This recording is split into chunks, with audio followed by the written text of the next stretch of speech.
당진의 한 아파트 지하주차장에서 불이 나 주민 수백 명이 대피하는 일이 벌어졌습니다. 소방차 진입이 불가능해 소방당국이 진화에 어려움을 겪었습니다. 프란치스코 교황 방문 10주년을 맞아 해미 국제성지의 디지털 역사체험관이 문을 열었습니다. 다양한 디지털 기기와 영상으로 해미 성지를 경험할 수 있는 체험관을 소개합니다. 지난해 대형 산불이 발생한 홍성 서부면에 27월 규모의 골프장 건설이 추진됩니다. 리조트 등 숙박과 편의시설도 함께 들어설 전망입니다.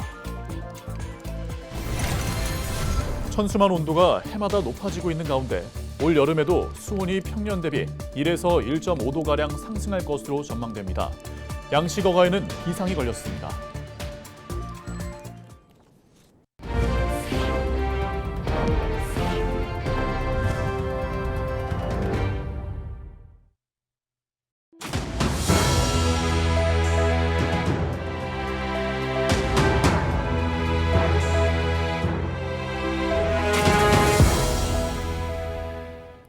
시청자 여러분 안녕하십니까?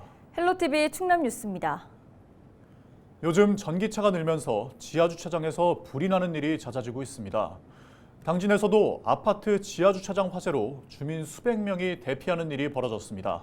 이번 화재 원인은 전기차가 아닌 방화로 추정되는데 소방차가 진입할 수 없어 진화에 어려움을 겪었습니다. 한범호 기자입니다. 보호장비를 착용한 소방관들이 지하주차장으로 들어가고 주민들은 우르르 집 밖으로 빠져나옵니다. 당진 읍내동의 한 아파트에서 불이 난 건 12일 낮 3시 반쯤. 지하 3층에 주차돼 있던 차에서 불이 시작돼 주변으로 번진 겁니다. 소방당국이 인력 58명, 장비 43대를 투입해 불은 1시간 반 만에 꺼졌습니다. 오늘 그 15시 30분경에 지하 주차장에서 차량 화재가 발생했다는 접수를 받고 즉각 출동을 했고요. 현재 그 화재 진압은 완료된 상태입니다. 이 불로 차량 3대가 타고 40살 남성이 경상을 입었습니다. 차에서 번개탄을 피운 방화로 추정됩니다. 어른부터 어린아이까지 대낮에 집에 있다 뛰쳐나온 주민 수백 명은 놀란 가슴을 쓸어내렸습니다. 응급차도 오고 이제 119 이제 차량들도 말이 몰려오기 시작해서 큰일 났구나 해서 그냥 뛰어나와 봤더니 검은 그을음이 지하 주차장에서 막 올라오더라고요. 심하게. 단톡방에 이렇게 올라와 있더라고요. 해요. 그래서 확인하고 바로 무서워서 이제 문 열고 나왔더니 이제 비상벨이 울렸고. 지하 주차장에서 불이 나는 바람에 진화에도 어려움을 겪었습니다. 출입구가 좁아 소방차가 진입할 수 없는 데다 갇힌 연기로 시야를 확보하는 데 애를 먹은 겁니다. 소방차를 먼저 끌고 들어갈 수 있는 상황은 아니고요. 그게 지하 3층인데 지금 계속 동현이 밖으로 분출되고 있어서 저희가 직원들이 들어가서 연기도 상층으로 확대되는 거 차단하고 진화 완료했습니다. 연기를 빼내는 배연차도 당진에는 없어 서산과 아산에서 각각 출동해야 했습니다. 진화가 마무리된 가운데 현재 현장에선 주차장에 남아있는 연기를 빨아들이는 작업이 이루어지고 있습니다. 전문가들은 지하주차장의 경우 연기 제거가 가장 중요하다며 관련 시설 설치와 점검을 강조합니다. 그래서 가장 중요한 게 배연, 그러니까 연기를 밖으로 배출시키는 장치거든요. 그래서 그것만 일단 연기만 빠져나가도 실제로 소방관들이 진입하기도 쉽고. 경찰과 소방당국은 방화 경위와 함께 스프링클러 등 소방설비 작동 여부를 조사하고 있습니다. 헬로티비 뉴스 한보호입니다. 프란치스코 교황 방문 10주년을 맞아 서산 해미 국제성지에서 다양한 행사가 열리고 있습니다. 그중 새롭게 조성된 디지털 역사체험관이 눈길을 끌고 있는데요. 이곳에서 해미 국제성지의 역사와 가치를 쉽게 배울 수 있을 것으로 기대를 모으고 있습니다. 정호석 기자입니다. 벽면을 가득 채운 스크린 속 영상이 관람객을 사로잡습니다. 몰입감을 높이기 위해 바닥과 천장도 스크린으로 활용해 사면을 영상으로 가득 채웠습니다. 해미 순교자 국제성지에서 새롭게 조성한 디지털 역사 체험관입니다. 관람객들은 이곳에서 성지와 관련된 영상을 볼 수 있습니다. 과거의 역사를 한 교사의 한 사람으로서 볼 수 있는 기회가 있어가지고 가슴이 좀 뭉클했습니다. 우리 지역에 살아가면서 우리 지역의 문화와 역사, 아픈 역사를 알아간다는 건 굉장히 의미 있는 일이었던 것 같습니다. 많은 분들이 여기를 오셔서 이제 감동을 받았으면 하면 좋겠다 그런 생각입니다. 햄미 국제성지는 올해 프란치스코 교황 방문 10주년을 맞아 더 많은 관심을 받고 있습니다. 서산시는 햄미 국제성지를 세계적인 명소로 만들기 위해 관광 인프라를 구축하고 있습니다. 특히 디지털 역사체험관에 최첨단 장비가 도입된 만큼 순례자와 일반 관람객에게 햄미 국제성지의 역사의 의미와 가치 등을 알려줄 것으로 기대를 모으고 있습니다. 그동안 글과 구전으로만 이렇게 기록이 되어 왔던 햄미의 역사를 디지털로 아주 생생하게 재현하고 또 체험할 수 있도록 이렇게 함으로 인해서 이 국제 성지의 가치를 더욱 높이면서 세계로 더 가까이 다가갈 수 있는 계기가 될 것으로 생각을 합니다. 디지털 역사체험관은 종교를 넘어 다양하게 활용될 예정입니다. 지역 작가의 작품 전시 공간으로 사용하는 등 지역민들과 소통하는 공간이 될 전망입니다.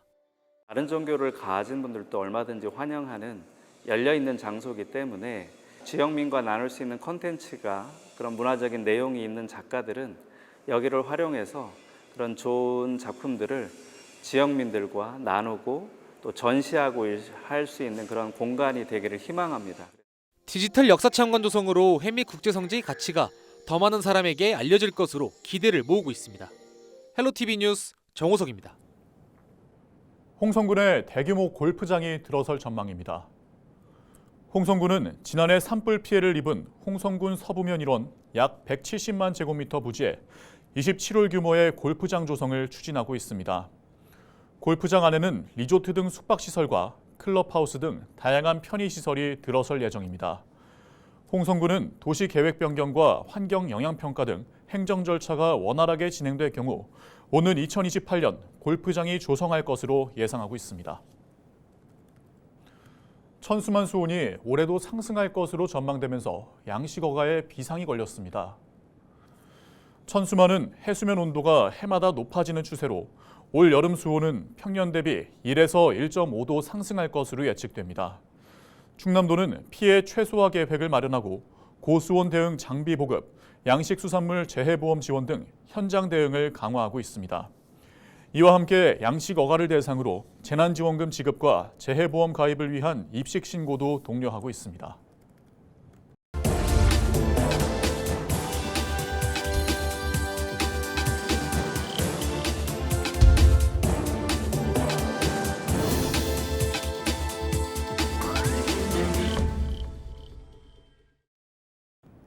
코로나 이후 전국의 골목 상권이 침체 일로를 걷고 있습니다. 서울의 유명 골목 상권도 사정은 비슷한데요.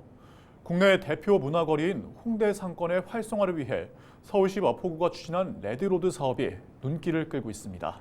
거리마다 빨갛게 색칠을 하고 방문객들이 즐길 수 있는 콘텐츠를 채웠다고 하는데요. 케이블TV 공동기획 지역을 살려라.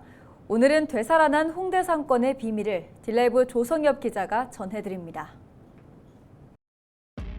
홍대를 관통하는 붉은색 길. 마포구는 코로나 이후 침체된 지역 상권을 살리겠다며 호기롭게 홍대 거리를 변화시켰습니다. 오래된 시설물을 철거했고 무대와 공연장, 편의시설을 추가했습니다. 불뚝 산업도 없고 스타트업 유치도 어려운 우리 마포구가 지역 경제를 살리기 위해서는 관광산업 활성화만이 살 길임을 다들 아시리라 생각합니다. 홍대 거리 특유의 감성을 더 돋보이게 하는 전광판과 야외 무대 등의 장치들은 발걸음을 멈추게 하는 매력으로 작용했습니다. 예전에는 많이 사람들이 여기에는 없고 저 위쪽에만 많았었는데 이런 거를 통해서 사람들이 밑에 있는 거리들도 알고 또 코로나가 끝나고 상권들이 더 살아날 수 있게 도움이 되는 것 같아서 좋은 것 같습니다. 볼거리가 많이 생기고 원래는 그냥 지나가는 길거리였는데도 그냥 중간중간 이렇게 있으니까 발걸음을 멈추게 하는 그런 것들. 행인이 가방을 내려놓고 피아노 연주를 시작합니다. 여전히 홍대 앞은 거리 예술의 상징과도 같은 곳입니다.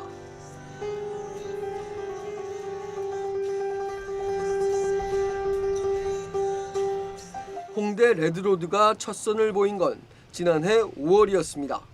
경의선 철길부터 홍대거리, 당인리 발전소까지 이어지는 2km 길이의 길을 변화시킨 것 길은 R1부터 R10까지의 구역으로 나뉘는데 구역마다 각기 다른 특색이 있습니다. 레드로드의 시작점인 R1과 R2 구역은 음식점과 카페, 버스킹 거리로 채워져 있습니다. R3는 아담하지만 감각 있는 의류 상점과 액세서리 가게들이 줄을 이룹니다. R4는 화려한 색채를 가미한 디자인의 축제 거리입니다. R5는 지역 예술가들의 그림을 전시하고 판매하는 로드 갤러리가, R6는 노상주차장을 없앤 자리로 다채로운 색감의 광장을 조성했습니다. 그렇다면 실제 매출 신장 등 상권 변화는 일어났을까? 이를 증명하는 여러 지표를 확인해 보겠습니다. K-뷰티 쇼핑의 필수 코스로 꼽히는 한 업체의 경우 409%의 매출 신장률을 보였고, 한 카드사 조사 결과 10대와 20대가 주말 외식을 위해 자주 찾는 지역 1위로 홍대 일대가 꼽혔습니다. 또한 중대형 상가 공실률이 레드로드 조성 전 12.2%에서 조성 이후 9.8%로 감소했습니다. 한국관광공사 데이터랩이나 한국부동산원의 임대 동향 조사 보고를 자료를 참고했을 때 레드로드 조성 전과 조성 후의 관광 소비 통계를 비교해 봤을 때도 전국 평균 대비 더 상회하는 그런 관광 소비가 발생했다는 그런 데이터도 확인할 수 있었고, 상권 변화에 대한 체감은 무엇보다 상인들이 가장 크게 느끼고 있습니다. 홍대 소상공인 번영 회장은 레드로드 사업의 효과는 만점이라며 R1과 R2 구역의 경우 100% 이상, R3와 R4 구역은 30%에서 40% 이상의 매출 신장을 기록하고 있다고 설명했습니다. 효과가 100점 만점이죠. 그거 없었으면은 여기 홍대 다 죽었어요. 1년 만에 그냥 딱 헐어버리고 너무 좋게 해놨잖아요. 그 다음에 이쪽 앞으로 올라오면서 그 레드로드 3 쪽에 웅벽 있던 거 다 털어가지고 사람들 쉼터로 만들고 현대판 기적이다. 거기는 사실 그 상인들은요, 권리금이 최소한 1억 이상씩 올랐어요.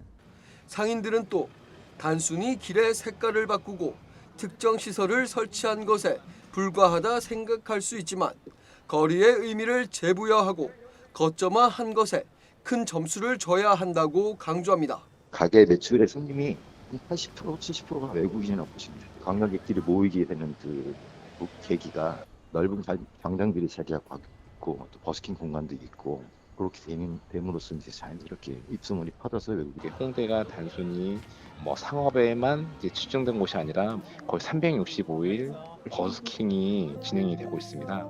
또 레드로드 하면 이렇게 문화가 있는 곳, 예술이 흐르는 곳, 이렇게 지금 평가를 받고 있다고 생각합니다. 전문가들은 이에 대해 홍대만의 독자적인 생존 전략이 통하고 있다고 분석합니다. 여기에 상인들의 자구적인 노력까지 더해진다면 경쟁력이 더 높아질 것이란 설명도 덧붙였습니다. 지역을 찾는 사람들에게 편의성을 제공하고 더 많은 사람들이 그 지역을 안전하고 쾌적하게 이용할 수 있도록 시설 투자 같은 것들을 자기들의 수익에 하다못해 1%만 내놓더라도 홍대 같으면은 그게 상당히 의미 있는 재원이 될 수 있거든요. 한때 부흥의 시간을 보냈지만 점차 쇠락의 길로 접어든 수많은 거리들. 홍대 거리는 90년대 명성을 이어 레드로드라는 이름으로 다시 부활의 기운을 내뿜고 있습니다. 딜라이브 뉴스 조성엽입니다.